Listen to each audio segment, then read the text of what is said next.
Welcome to Thomas D. Kersting's In the Shade, a certain clear perspective out of the glare of bright sunlight, filtered by his point of view.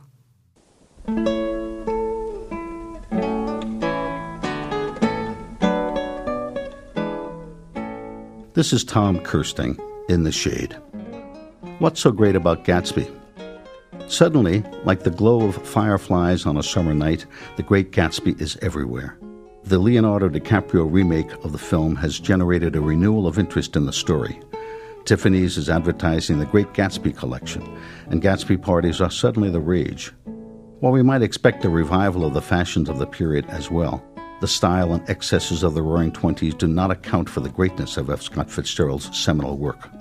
Many astute readers make a case for The Great Gatsby as the great American novel for its tight storylines, complex characterization, and luminous language. But in the end, the greatness of Gatsby lies not in the plot or the glitz or the age, but in the character himself. What makes J. Gatsby great? It's not his mystique, though from the start there is an elusive aura of mystery about him. Someone says he killed a man once, another that he'd been a German spy, still another that he'd served in the American Army during the war, and some that he was a bootlegger. It was testimony to the romantic speculation he inspired that there were whispers about him, Fitzgerald tells us. And Gatsby himself seems intent on feeding the wild rumors. He's the mythical masked man with a mysterious past who throws lavish parties, where men and girls came and went like moths among the whisperings. He wanders incognito among his uninvited guests, there 1 minute, gone the next, which adds, of course, to the mystique of the man. Gatsby's enormous wealth does not define his greatness either, for the extravagant preparations for his parties, like the uncut pages of the books in his library, are a superficial display meant only to impress Daisy Buchanan, the girl of his dreams. Gatsby's greatness is found, on the other hand, in his capacity to dream and his determination to pursue that vision, however improbable it seems. The narrator, Nick Carraway, says of Gatsby that there is some heightened sensitivity to the promises of life about him, an extraordinary gift for hope, a romantic readiness. Gatsby's capacity for wonder, his pursuit of a dream wrapped in enchantment, is captivating and great in both scale and imagination. In one of our first glimpses of Gatsby, we see him stretching out his arms over the dark waters of the bay toward the green light at the end of Daisy's dock across the way, as if an homage to his ideal beauty, the golden girl of his dreams.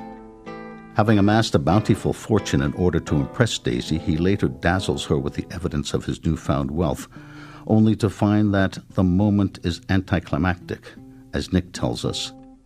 There must have been moments even that afternoon when Daisy tumbled short of his dreams, not through her own fault, but because of the colossal vitality of his vision, his illusion. It had gone beyond her, beyond everything. No amount of fire or freshness can challenge what a man will store up in his ghostly heart. How does Gatsby's dream differ from illusion? Well, perhaps it doesn't, in a way, in that his pursuit of Daisy is not grounded in reality. Who could possibly live up to Gatsby's idealized image of Daisy? Certainly not Daisy herself, given the shallowness of her character. He has in fact created an illusion of her, rooted in what she once was and in what he needs her now to be, the golden girl of his dreams.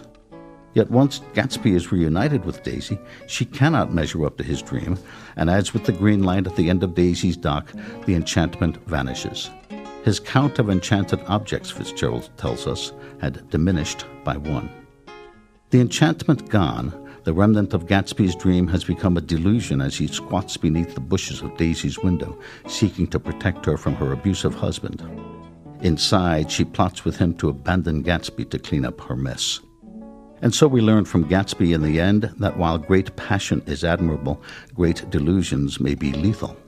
Nick tells us in the final paragraph of the novel that he thought of Gatsby's wonder when he first picked out the green light at the end of Daisy's dock. He had come a long way, and his dream must have seemed so close that he could hardly fail to grasp it. He did not know that it was already behind him.